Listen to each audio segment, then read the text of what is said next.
Hello, welcome to at bay. आज के इस लेक्चर में क्लास 11th का एनसीईआरटी का चैप्टर थर्ड कवर कराऊंगा मैं। और चैप्टर थर्ड में भी 3.4 चल रहा था, जिसका बेसिक मैंने पिछले लेक्चर में बता दिया था। तो ये है हमारा चैनल एट वे स्टडी, और ये है मेरा 7th लेक्चर है एनसीईआरटी का, ट्रिग्नोमेट्रिक फंक्शन एनसीईआरटी का। ये मेरा 7th लेक्चर है।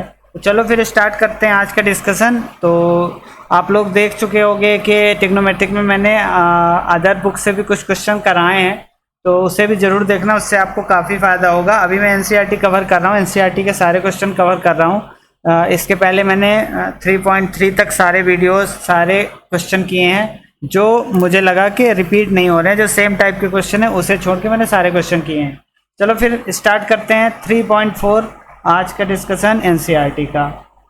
तो एनसीईआरटी में ये 4 क्वेश्चन हैं, जिसमें डायरेक्ट ये वाले जो नॉन जीरो वाले वैल्यूज़ हैं वो दी हुई हैं। पिछले वीडियो में मैंने बताया था कि जीरो और नॉन जीरो वाले कौन से क्वेश्चन होते हैं, जैसे sine zero, sine theta equal to zero, उस टाइप के क्वेश्चन आ सकते हैं, या कोई वैल्यू हो सकती है साइन थीटा इक्वल टू 1/2 या इस तरह की। तो क्वेश्चन ये वाले इस टाइप के हैं, जिसमें थीटा जैसे 10x इक्वल टू √3 है। अब इसकी वैल्यू निकालनी है, इसके प्रिंसिपल वैल्यू भी निकालनी है और जनरल सॉल्यूशन भी निकालना है। ठीक है, तो हम दोनों निकाल करके इसमें बताएंगे। तो इसमें 2 तरह के होते हैं, ये आपको मैं पिछले वीडियो में बता चुका हूँ कि जनरल सॉल्यूशन भी होता है और एक प्रिंसिपल सॉल्यूशन होता है। हम पहले जनरल सॉल्यूशन निकाल लेते हैं, उसके बाद प्रिंसिपल सॉल्यूशन पर आते हैं। तो जनरल सॉल्यूशन 3 तरह के होते हैं, जो मैं बता चुका था, साइन, कॉस और टेन का। ठीक है, तो यही 3 होते हैं, इन तीनों से बाकी सारे सॉल्व हो जाते हैं। साइन का जो होता है वही कॉसेक का होता है, टेन का जो होता है वो कॉट का होता है, और सेक का जो होता है वो कॉस का जो होता है वो सेक का होता है। तो जनरल सॉल्यूशन इन सारे के सेम होते हैं। तो चलो फिर स्टार्ट करते हैं और लेते हैं क्वेश्चन। इस कोऑर्डिनेट की जरूरत पड़ेगी, जब भी जरूरत पड़ेगी मैं आपको उसको समझाता रहूँगा। तो ये देखो, सबसे पहले हम इसका जनरल सॉल्यूशन देख लेते हैं। तो जनरल सॉल्यूशन मैं पिछले वीडियोस में बता चुका हूँ कि कैसे निकालते हैं, तो फिर इसको ज़रूर एक बार देख लेना। तो मान लो ये है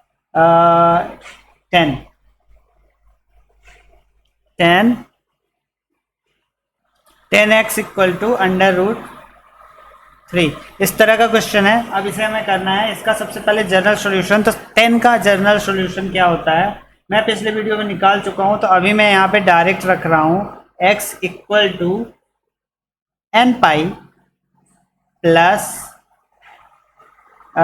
y। ओके, ये होता है जनरल सॉल्यूशन 10 या कॉट के लिए। ठीक है ना, 10 और कॉट दोनों के लिए यही होगा, ध्यान रखना यही होगा, 10 और कॉट दोनों के लिए। तो ये हम जनरल सॉल्यूशन की बात कर रहे हैं, ठीक है ना, इसके जनरल सॉल्यूशन की बात कर रहे हैं। अब हम इसकी वैल्यू निकालेंगे और जनरल और प्रिंसिपल सॉल्यूशन में आपको निकाल के बताऊंगा इसका कैसे आएगा। तो ये याद रखना, इसकी बहुत ज़्यादा जरूरत पड़ने वाली। ये y क्या है, इसका जो वैल्यू आएगा ना, या इसके यहाँ पे जो भी वैल्यू आएगा वही y कहलाएगा। जब आगे आएगा तो मैं समझा दूंगा आपको। तो ठीक है, अब यहाँ पे क्या था, 10x इक्वल टू √3, और इतना बराबर क्या था, ये 10 √3 कहाँ होता है, ये होता है π/3 पे। वैल्यूज याद होनी चाहिए आपको, उसके बिना कुछ नहीं होगा।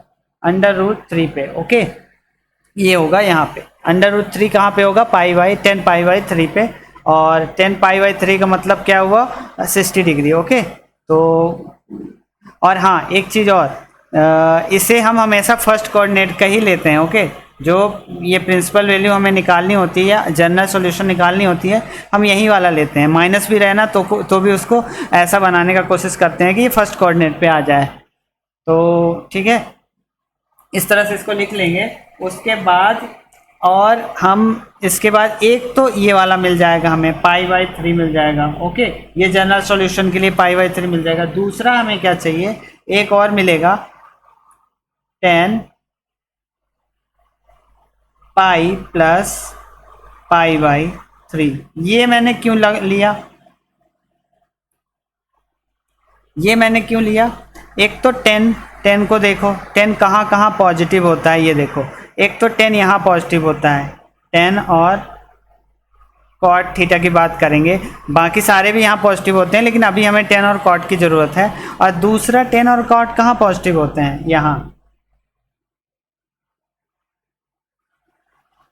यहाँ पे 10 और कॉट पॉजिटिव होते हैं, बाकी सारे के सारे निगेटिव होते हैं। अभी हमें ज़रूरत है सिर्फ 10 और कॉट की, इसलिए मैं यहाँ 10 और कॉट ही ले रहा हूँ। थर्ड कोऑर्डिनेट है ये, ओके, ये थर्ड कोऑर्डिनेट है। 10 और कॉट यहाँ पे पॉजिटिव होते हैं, तो हमने एक तो ये ले लिया, एक तो हमें ये मिल जाएगा, ठीक है ना, जनरल सॉल्यूशन।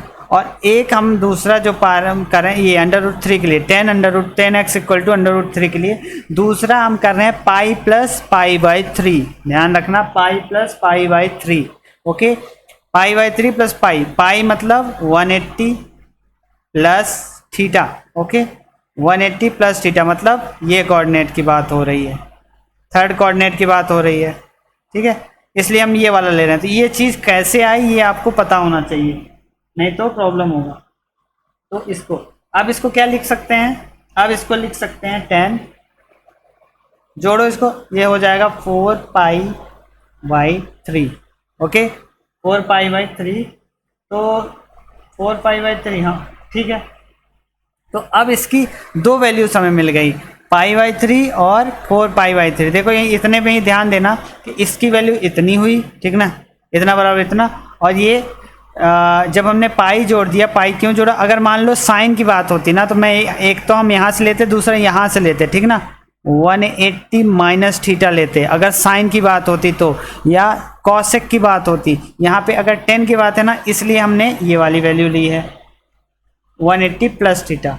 अब इसका फॉर्मूला क्या होता है वो देख लेते हैं, ठीक है, इसको मैं हटा दे रहा हूँ क्योंकि इस कोऑर्डिनेट में सबको पता है कि यहाँ पॉजिटिव होता है सारा का सारा, यहाँ पे थोड़ा सा कंफ्यूजन रहती है, इसलिए यहाँ पे साफ साफ लिखा है 10 और कॉट पॉजिटिव है, बाकी सारे नेगेटिव होते हैं, 180 प्लस थीटा की बात हो रही है,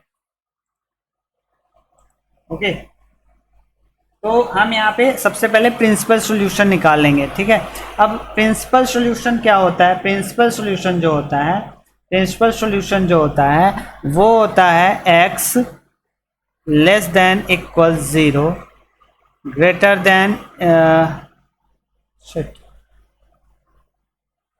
देन इक्वल 2 पाई, ठीक ना, इतने के बीच में होना चाहिए, इसके अलावा कहीं जाएगा तो वो जनरल सॉल्यूशन होगा, प्रिंसिपल सॉल्यूशन नहीं कहलाएगा, ये आप ध्यान रखना, ओके। तो हमें ये क्या मिला था, दूसरा पेन ले रहा हूँ, हमें क्या मिला था, ये मिला था हमें x equal to n pi tan theta के लिए, टेन थीटा के लिए हमें क्या मिला था general solution, x equal to n pi plus y, okay. अब y की वैल्यू हमें 2 मिली हैं, हमें एक रखना है ये वाला, ठीक है ना, पाई बाई 3, और देखते हैं क्या क्या मिलता है हमें। तो x इक्वल टू क्या मिल जाएगा, n pi plus pi by 3, ठीक है। ये अब इसमें जब हम यहाँ पे 1 रखते हैं, ठीक है, और देखते हैं क्या मिलता है, 1 मतलब क्या हुआ, इसका मतलब पाई प्लस पाई बाई 3, यही हुआ ना जो मैंने यहाँ पे रखा था, ये जो आया था वही आएगा, देखो यहाँ पे भी, ठीक ना, जब जनरल सॉल्यूशन में रखा तो क्या आएगा यहाँ पे 4 पाई बाई 3, एक तो ये हो गई, और एक ऑलरेडी हमें पहले से मिला हुआ है, ठीक है। तो सारणी क्या बनेगी, और एक दो और रख के देख लेते हैं, जहाँ पे n क्या है, इंटीजर है, ओके, ये भी ध्यान रखना कि जहाँ पे n क्या है, सॉरी इसके लिए बात कर रहा था मैं,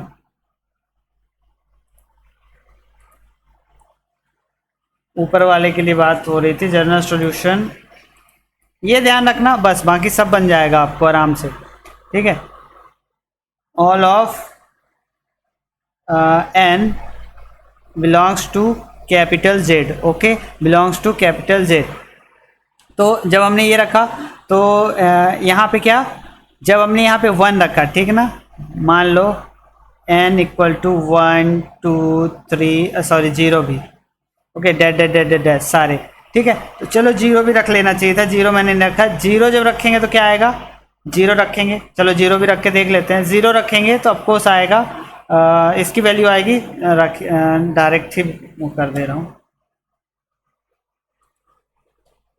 ज़ीरो रखेंगे तो वही आएगी 3 पाई/3 आएगी, है ना। बट सारी वैल्यूज़ निकाल दूंगा तो आपको हमेशा याद रहेगा। यहाँ पे 0 रखूँगा तो 0 + पाई/3 आएगा। इसकी वैल्यू क्या आ जाएगी, पाई/3, ठीक है ना। एक तो ये प्रिंसिपल सॉल्यूशन मिल गया। जब यहाँ 1 रखेंगे, ठीक है, जब वहाँ 1 रखेंगे तो 4 पाई/3 आएगा, ठीक है। जब यहाँ 2 रखेंगे तो 2 तो 3 2 जा 6 और 7 पाई/3 आएगा, और इस तरह से आएंगे, ठीक है।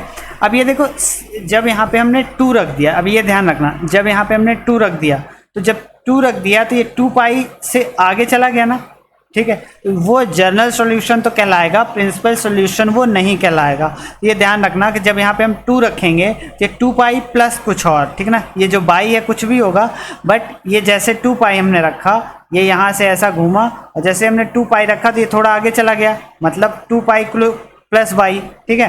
तो जैसे 2 पाई से ऊपर गया, मतलब और आगे चला गया, तो फिर ये प्रिंसिपल सॉल्यूशन नहीं कहलाएगा, ये जनरल सॉल्यूशन कहलाएगा। जनरल सॉल्यूशन और जितने आते जाएंगे सारे कहलाएंगे। इसका प्रिंसिपल सॉल्यूशन 2 ही होंगे, ठीक है, ये दोनों प्रिंसिपल सॉल्यूशन होंगे। इसके आगे जो जाएंगे तो जनरल सॉल्यूशन कहलाएंगे।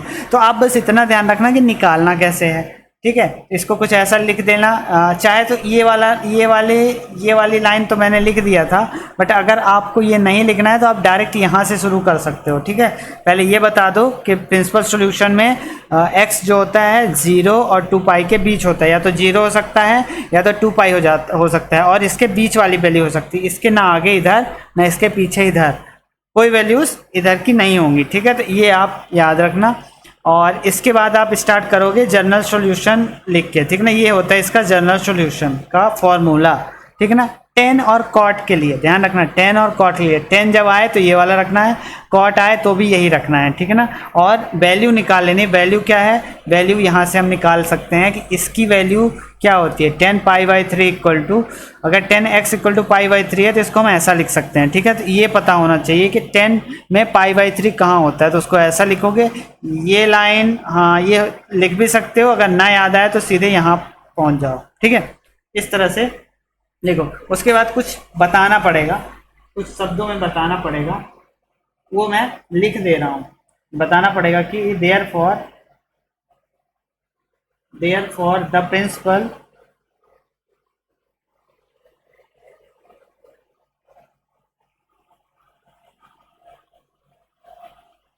प्रिंसिपल सॉल्यूशन आर, कौन कौन से आए थे, पाई/3 और 4 पाई/3, ठीक है ना। ये दोनों होंगे प्रिंसिपल सॉल्यूशन, इसके आगे मत बढ़ना, यही दोनों बस हैं। और सभी में 2 ही आएंगे, ठीक है ना। किसी भी एंगल के लिए निकालोगे आप, कॉस कॉट सेक, किसी के लिए भी तो 2 ही आएंगे, ठीक है। तो ये ध्यान रखना।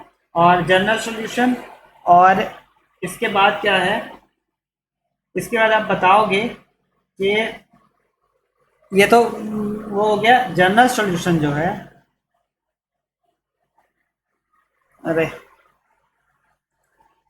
आज पेन ठीक नहीं है।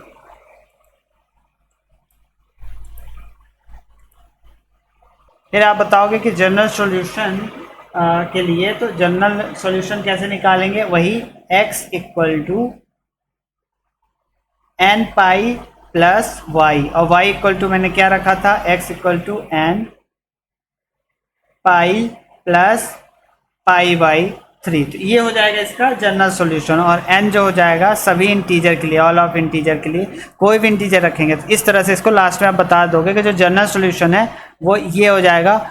असल में इसका फॉर्मूला तो ये है, बट जो फर्स्ट कोऑर्डिनेट में हमें मिले उसको यहाँ पे रख देते हैं, और कुछ नहीं करना है। उसके बाद यहाँ पे रखते जाएंगे, हमें बहुत सारे जनरल सॉल्यूशन मिलेंगे, बहुत सारे, ये बहुत सारे जाते जाएंगे, ठीक है ना। ये बहुत सारे जाते जाएंगे, इसमें ये घूमता जाएगा, ठीक है ना। जितनी बार आप रखते जाओगे जाता जाएगा, लेकिन उसको हम कहेंगे क्या, जनरल सॉल्यूशन। प्रिंसिपल नहीं, प्रिंसिपल सिर्फ उन्हीं को कहेंगे जो 0 और 2 पाई के बीच हो, ठीक है ना। जो x 0 और 2 पाई के बीच होगा सिर्फ उसी को प्रिंसिपल सॉल्यूशन करेंगे। तो इस तरह से 10 का निकल आता है।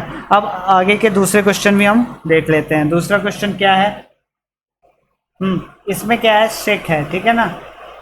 सेक x इक्वल टू 2। ओके, इस टाइप का क्वेश्चन है। अब इसमें दिक्कत ये है कि सेक के लिए हमारे पास कोई जनरल सॉल्यूशन नहीं है, तो सेक के लिए मैंने क्या बताया था, सेक के लिए हम कॉस का यूज़ करेंगे, ठीक है ना।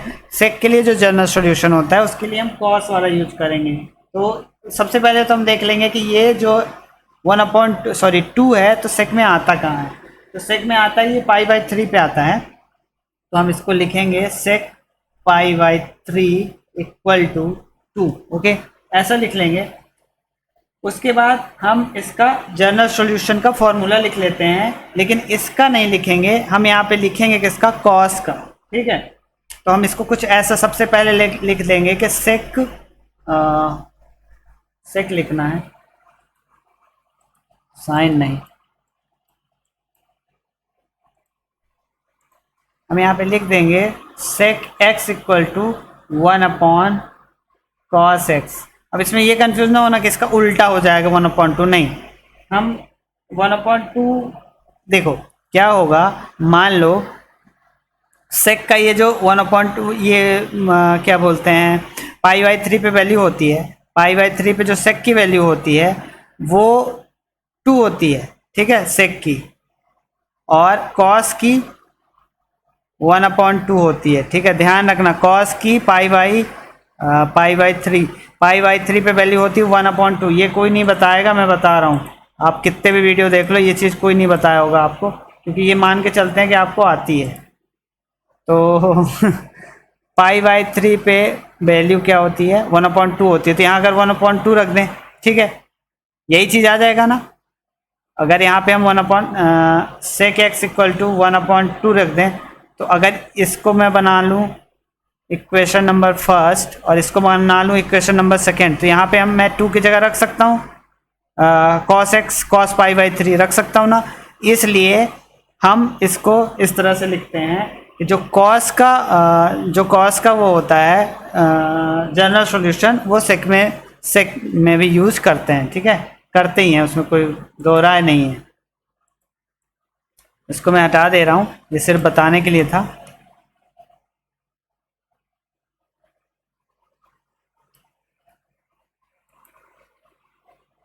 तो इस तरह से, तो कॉस का क्या होता है, कॉस π/3 के लिए हम निकालेंगे, ठीक है ना, कॉस π/3 के लिए निकालेंगे। और इसका जनरल सॉल्यूशन क्या होता है, जनरल सॉल्यूशन कॉस का क्या होता है, 2n pi plus minus y. Okay, इसका जनरल सॉल्यूशन ये होता है।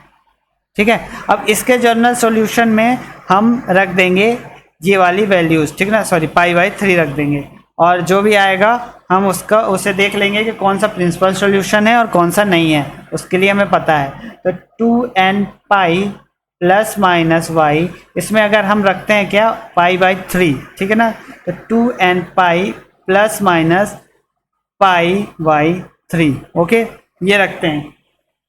अब एक चीज़ बताओ, यहाँ पे अगर हम माइनस रखते हैं 2n पाई माइनस π/3, ओके, ये रखते हैं, तो वैल्यू क्या मिलती है हमें, तो यहाँ पे और n की वैल्यू, क्योंकि यहाँ पे all of n is integer, okay, तो n की वैल्यू मान लो 0 रख देते हैं, तो ये माइनस π/3 मिलेगा। ठीक है ना, तो देखो माइनस π/3 अलाउ नहीं होगा यहाँ पे, क्योंकि हमें माइनस वाली वैल्यू नहीं चाहिए, हमें चाहिए फर्स्ट कोऑर्डिनेट का। ओके, पहला, ये जो पहला वाला वो चाहिए, प्रिंसिपल वैल्यू चाहिए। अगर माइनस वाला रखते हैं तो वो अगर माइनस वाली वैल्यू हम रखते हैं तो वो जनरल सॉल्यूशन कहलाएगी। ये जनरल सॉल्यूशन अभी भी है। ठीक है, अगर हम यहाँ रख देते हैं n इक्वल टू 0 1 2 डैश, तो 0 रखते हैं तो ये हो जाएगा माइनस π/3, तो ये जनरल सॉल्यूशन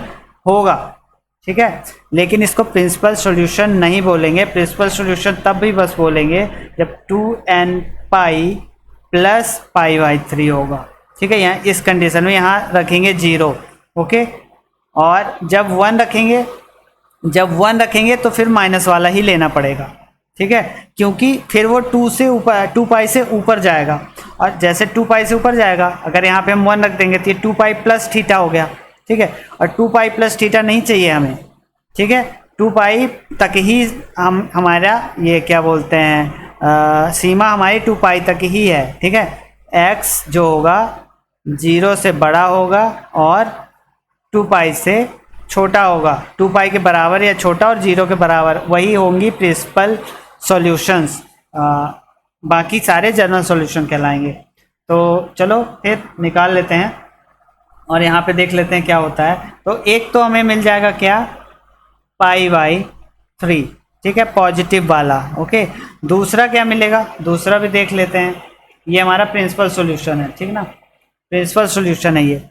दूसरा क्या मिलेगा, यहाँ पे ही रख रहे हैं ना, हाँ, ये जनरल सॉल्यूशन के लिए फॉर्मूला इस वैल्यू के लिए, ठीक है ना, π/3 के लिए।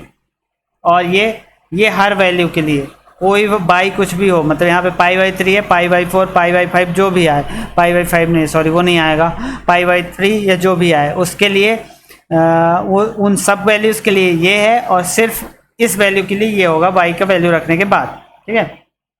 π/3 आया तो यहाँ पे हम लिख दिए थे 2n पाई प्लस माइनस π/3। इसमें जब हम रखते हैं 1, ओके, हमें माइनस वाली वैल्यू लेनी पड़ेगी, प्लस नहीं ले सकते, क्योंकि प्लस लेंगे तो ये जनरल सॉल्यूशन तो होगा, प्रिंसिपल सॉल्यूशन नहीं होगा, और 2 प्रिंसिपल सॉल्यूशन चाहिए हमें, यहाँ हम रख देते हैं 1, ओके।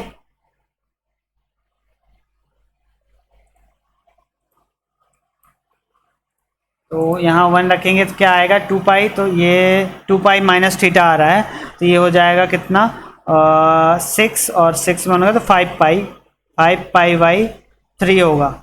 और जब प्लस वाली वैल्यू लेंगे तो क्या आएगा, 7 π/3। और जब यहाँ पे 4 हो जाएगा, 2 ले लेंगे यहाँ पे n की जगह, तो यहाँ हो जाएगा 4, तो फिर तो नहीं, फिर आगे की सारी वैल्यूज़ जनरल सॉल्यूशन कहलाएंगे, उसके बाद आप ऐसे ऐसे कर दो, कोई दिक्कत नहीं। तो इस तरह से, तो हमें प्रिंसिपल सॉल्यूशन कौन कौन सा मिला, ये हमारा प्रिंसिपल सॉल्यूशन नहीं है, ये तो जनरल सॉल्यूशन है। प्रिंसिपल सॉल्यूशन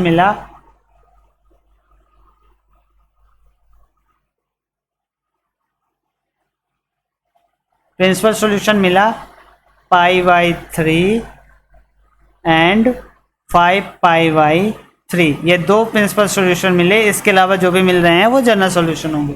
इस तरह से हमें प्रिंसिपल सॉल्यूशन निकाल लेना है। और जनरल सॉल्यूशन का फॉर्मूला क्या आया था, जनरल सॉल्यूशन, जो सारे जनरल सॉल्यूशन हमारे निकलेंगे वो आएगा, जनरल सॉल्यूशन के लिए जो फॉर्मूला आएगा वो आएगा 2n pi plus minus π/3, okay. ये हो जाएगा sec x equal to under root, sorry सिर्फ 2 था, अंडर रूट नहीं था।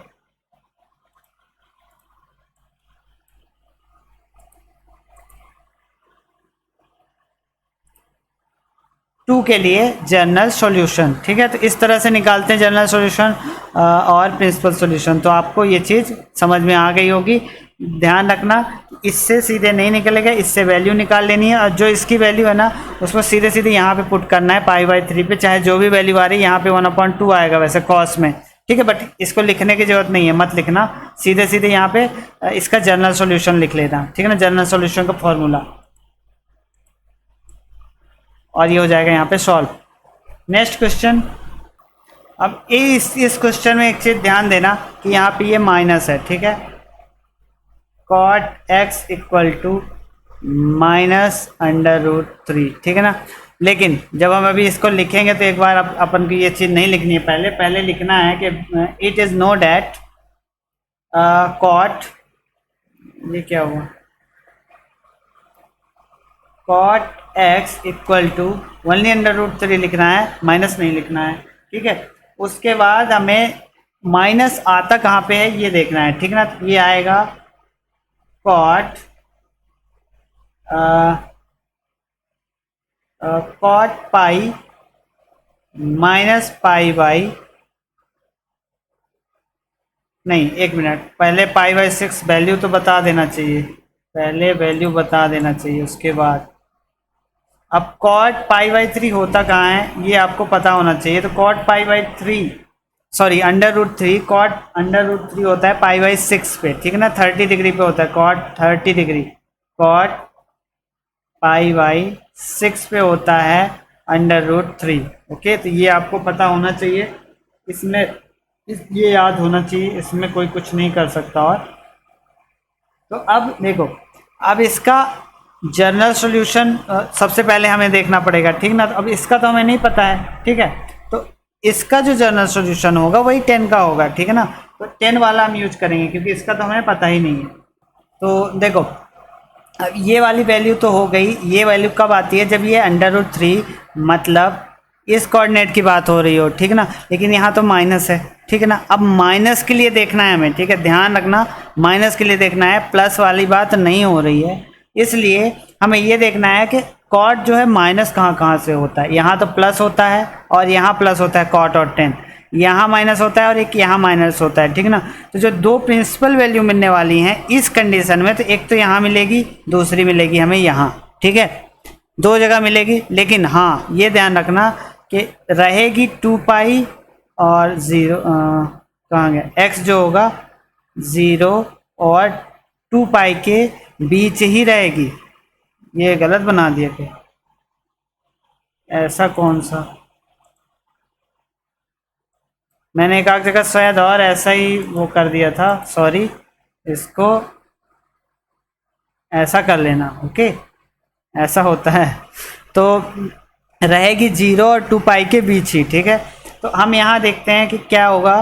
अब कॉट कॉट अब इस वाले उसकी बात करते हैं, एक तो हमें यहाँ मिलेगी, दूसरी यहाँ, दो ही वैल्यू मिलेंगी प्रिंसिपल सॉल्यूशन, जनरल सॉल्यूशन तो बहुत सारे मिलेंगे, प्रिंसिपल दो ही मिलेंगी इस वैल्यू के लिए, माइनस वाली, ठीक ना, एक माइनस यहाँ एक माइनस यहाँ मिलेगा, यहाँ पॉजिटिव यहाँ पॉजिटिव। तो जब पॉजिटिव वैल्यू रहेगी, मान लो यहाँ पाई बाई 3 होती है, तो जो जनरल सॉल्यूशन मिलता है यहाँ और यहाँ मिलता, सॉरी प्रिंसिपल सॉल्यूशन यहाँ और यहाँ मिलता, लेकिन यहाँ पे निगेटिव है इसलिए यहाँ और यहाँ मिलेगा, ठीक है। तो cot cot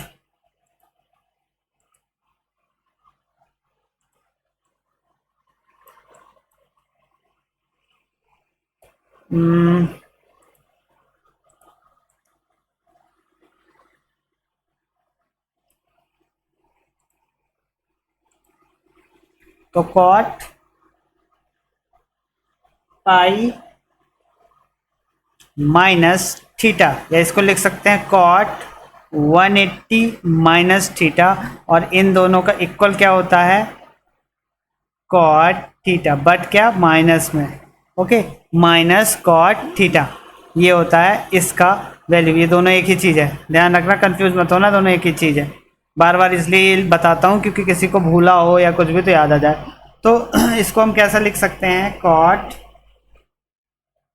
pi minus pi by 6, okay, equal to क्या, -√3, ठीक है। इसको हम क्या लिख सकते हैं, -√3। तो इसको हम क्या लिख सकते हैं, कॉट पाई बाई 6, बट क्या माइनस में, ओके, इस तरह से हम इसको लिख सकते हैं। अब हाँ, इस तरह से। अब अगर इसको सॉल्व करते हैं तो क्या आता है, इसको थोड़ा सा सॉल्व भी करना पड़ेगा, इसको हम सॉल्व करेंगे। ये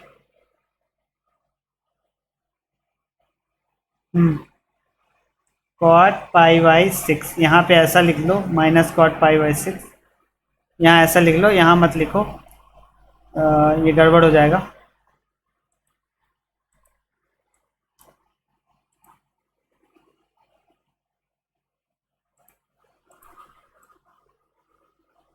यहाँ ऐसा लिखो,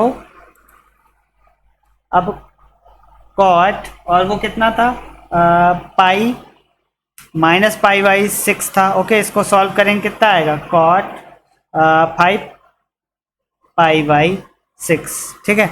ये 5 पाई बाई 6 पता है कहाँ पे आएगा, 5 पाई बाई 6 आएगा, हाँ 1 से कुछ कम, ये यहाँ क्यों ला रहा हूँ, 5 पाई बाई 6 आएगा यहाँ पे कहीं, इस वाले इसी वाले में कहीं आएगा, पाई से थोड़ा कम रहेगा, ठीक है, पाई से थोड़ा कम रहेगा, तो हम ये वाली वैल्यू लेंगे, ठीक है। अब जब हम जनरल सॉल्यूशन लेंगे जनरल सॉल्यूशन निकालेंगे तो हम क्या लिखेंगे, अब कॉट का है, कॉट का तो सीधा सीधा होता नहीं है, तो मैं बता चुका हूँ कॉट का नहीं है, तो 10 का तो लिखेंगे क्या, cot x equal to 10x 1/10x, तो हम क्या लेंगे, ये वाली वैल्यू लेंगे, ठीक ना, इसके लिए लेंगे, तो इसको लिख लेते हैं।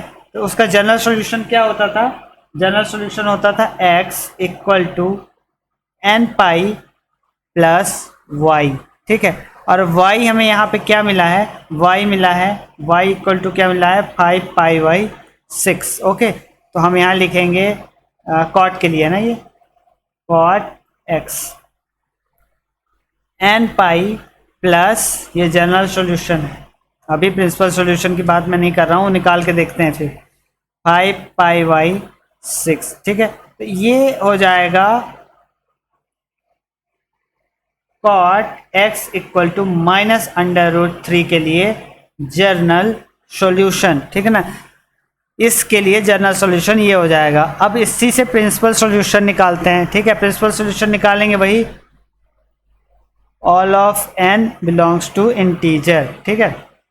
जब यहाँ 0 रखेंगे, रख के देख लेते हैं यहाँ पे 2-3 वैल्यू निकाल के, और सारणी बना लेते हैं, x equal to n pi plus क्या था 5 पाई y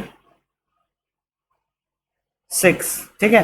तो n equal to 0 1 and 2 dash इतनी रख लेते हैं। जब यहाँ 0 रखेंगे तो क्या आएगी वैल्यू, 5 पाई y 6 ही आएगा, ठीक। जब यहाँ पे हम 1 रखेंगे तो ये आ जाएगा 12 बट जब यहाँ 1 रखेंगे तो ये आएगा 11 पाई y 6, ओके। ये भी अभी 2 पाई से कुछ कम है, ओके। तो ये तो प्रिंसिपल वैल्यू 2 मिल रही है। उसके बाद जब हम यहाँ 2 रखेंगे तो कितना आ जाएगा, 6 12 17, ठीक है, 17 पाई y 6, ठीक है। इस तरह से और ये चलता जाएगा। तो देखो प्रिंसिपल सॉल्यूशन कौन से आएंगे, सिर्फ 2 आएंगे। देखो इसको अगर इससे डिवाइड करोगे तो 2 से कुछ कम ही आएगा ना, 2 से कुछ कम आएगा, मतलब इसके अंदर रहेगा, ये यहाँ पे यहीं कहीं हो जाएगा, ठीक ना, इसके पार नहीं हो रहा है अभी। तो इसलिए ये हमें 2 प्रिंसिपल सॉल्यूशन मिलेंगे, 5 पाई y 6 और 11 पाई y 6, ठीक है। ये 2 प्रिंसिपल सॉल्यूशन मिलेंगे। इसके अलावा जितने भी मिलेंगे इस फॉर्मूले से उसको हम कहेंगे जनरल सॉल्यूशन। तो ये हो गए हमें कॉट x इक्वल टू -√3 के लिए जनरल और प्रिंसिपल सॉल्यूशन। देखना माइनस है यहाँ पे, जब माइनस है तब ये मिल रहा है और तब ये फॉर्मूला बन रहा है। अगर यहाँ प्लस होता तो ये फॉर्मूला नहीं बनता, ये फिर बनता n पाई प्लस पाई y 6, ये बनता, ठीक ना, अगर यहाँ पे पॉजिटिव होता। तो ध्यान रखना ये माइनस के लिए, प्लस के लिए भी यही मत कर देना, या ये कंफ्यूजन नहीं होना चाहिए कि ये कैसे, ये वाला क्यों होता है। ये तब होता है जब यहाँ अगर माइनस हो, इसका मतलब हम यहाँ पे 10 का वो वाला मान ढूंढेंगे √3 का जो माइनस में आता हो। तो माइनस यहाँ और यहाँ आता है, ठीक है ना, प्रिंसिपल सॉल्यूशन में। तो इस तरह से हम इसके जनरल और प्रिंसिपल सॉल्यूशन निकाल सकते हैं। तो चलो अगला क्वेश्चन करते हैं सॉल्व। अब ये है कॉसेक, ठीक है, ये है cosec, cosec x equal to -2। अब इसके लिए प्रिंसिपल और जनरल सॉल्यूशन निकालना है। इसमें फाइंड जनरल सॉल्यूशन, ठीक है ना, बट मैं दोनों बताऊंगा। तो देखो अब इसके लिए नहीं होता, इसका हम यूज करेंगे साइन में, ठीक ना। लेकिन सबसे पहले देखो यहाँ माइनस लगा है, तो सबसे पहले देख लेते हैं कॉसेक में 2 होता कहाँ है, प्लस वाला, फिर माइनस बाद में निकालेंगे। तो कॉसेक x इक्वल टू 2 होता है कॉसेक पाई बाई 6, मतलब 30 डिग्री पे, ओके, यहाँ होता है। अब ये बताओ कि कॉसेक, ठीक ना, कॉसेक माइनस कहाँ कहाँ होता है, एक तो यहाँ होता है, दूसरा यहाँ होता है। यहाँ पॉजिटिव होता है, यहाँ पॉजिटिव होता है, यहाँ साइन, यहाँ तो सारे पॉजिटिव होते हैं, यहाँ साइन और कॉसेक पॉजिटिव होते हैं, बाकी सारे निगेटिव होते हैं। यहाँ कॉसेक और साइन दोनों ही निगेटिव होते हैं, इन दोनों ही कोऑर्डिनेट में, ठीक है। तो अब यहाँ होता है अब एक चीज़ और है, हम जब 10 का लिए थे, 10 या कॉट का, तो हम ले लिया था पाई माइनस थीटा, ठीक है। अब यहाँ पे तो हाँ हाँ प्लस के लिए, ठीक है। लेकिन अगर इसके लिए कॉसेक के लिए लेना है, तो अब हम सेक माइनस के लिए ले रहे हैं, तो हमें क्या लेना पड़ेगा, एक तो हमें ये तो पता चल गया लेकिन माइनस कहाँ होता है अब ये देखना है, यहाँ होता है, मतलब पाई प्लस थीटा करना पड़ेगा, तभी तो हमें ये मिलेगा, ठीक है ना, पाई प्लस थीटा। तो हम इसमें क्या कर लेते हैं, क्योंकि ये थीटा है और थोड़ा सा पाई और जोड़ लेते हैं, कॉसेक पाई प्लस थीटा मतलब पाई बाई 6, ओके, ये हो जाएगा। तो ये जब रखेंगे तो यहाँ पे क्या मिलेगा, हमें -2 मिलेगा, ओके। ये रखेंगे तो हमें मिलेगा -2, और इसकी वैल्यू क्या होती है, चलो देख लेते हैं, ये हो जाएगा सिर्फ 7 हो जाएगा, ठीक है ना। तो cosec 7 pi by 6 equal to -2, okay, ये आ गया। अब इसके लिए हमें जनरल सॉल्यूशन निकालना है, तो अब साइन का जनरल सॉल्यूशन याद रखना, साइन का यहाँ पे ये भी लिख देना, साइन 7 पाई बाई 6 के लिए हम निकालेंगे, ठीक है ना, क्योंकि इसका इतना बराबर 1 कॉसेक 7 पाई बाई 6 होता है, ठीक है। तो हम इसके लिए इसलिए साइन का लेंगे, यूज करेंगे, ठीक है। इतना ही लिखना है, इसके बाद सीधे लिखना है और कुछ दिमाग नहीं लगाना है यहाँ पे।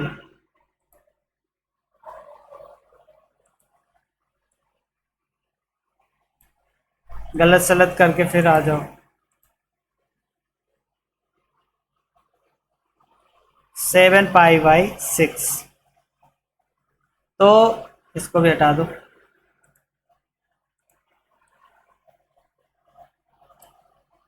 तो साइन का जनरल सॉल्यूशन हम कर चुके हैं, पहले कर चुके हैं, थोड़ा सा कठिन होता है साइन का जनरल सॉल्यूशन, लेकिन ऐसा भी नहीं है, 3 ही तो है, याद कर लो। x इक्वल टू n पाई और प्लस, ठीक है, -1 की पावर n। पिछले अभी लेक्चर में मैंने काफ़ी अच्छे से बताया था, इसलिए उसको अच्छे से पढ़ लेना, तो आपको यहाँ पे ये जो प्रॉब्लम हो रही होगी ना कि ये कहाँ से आता है, तो वो नहीं होगा, 3 ही है, ज़्यादा नहीं है, सिर्फ 3 है y, ओके। ये होता है जनरल सॉल्यूशन किसी भी वैल्यू के लिए, लेकिन यहाँ पे वैल्यू क्या है, 7 पाई बाई 6, ठीक है। तो यहाँ पे हम क्या रखेंगे, 7 pi by 6 all of N integer z, okay, ये लिखना जरूरी है। तो हम यहाँ क्या लिख देंगे, साइन 7 पाई बाई 6, ओके। इसके लिए x इक्वल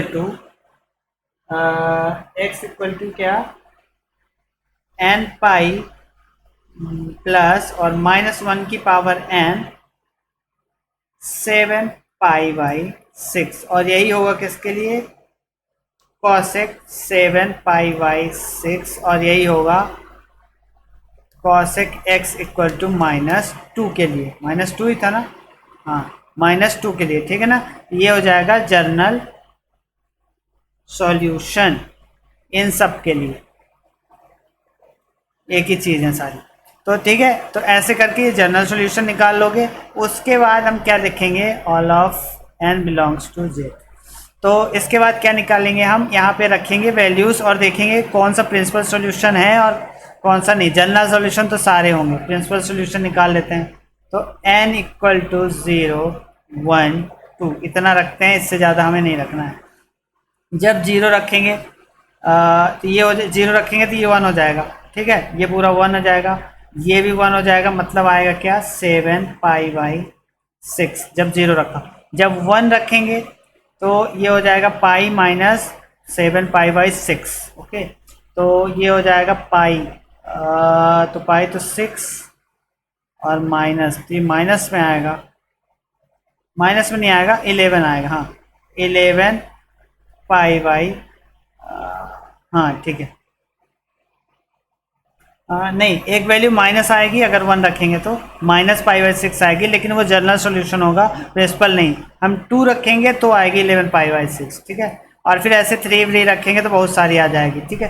तो ये दोनों वैल्यू जो है, क्योंकि ये 2π के अंदर रहती है, प्रिंसिपल सॉल्यूशन होगी, ठीक है ना। सिर्फ ये दोनों वैल्यू, इसके अलावा जो आ रही हैं वो जनरल सॉल्यूशन होंगी। हम इसमें इसको बता सकते हैं कि ये प्रिंसिपल सॉल्यूशन, अपने शब्दों में अच्छे से लिख देना कि ये प्रिंसिपल सॉल्यूशन होंगी। इस तरह से ये क्वेश्चन भी हो जाएगा सॉल्व और हमें जनरल और प्रिंसिपल सॉल्यूशन निकालना भी आ जाएगा।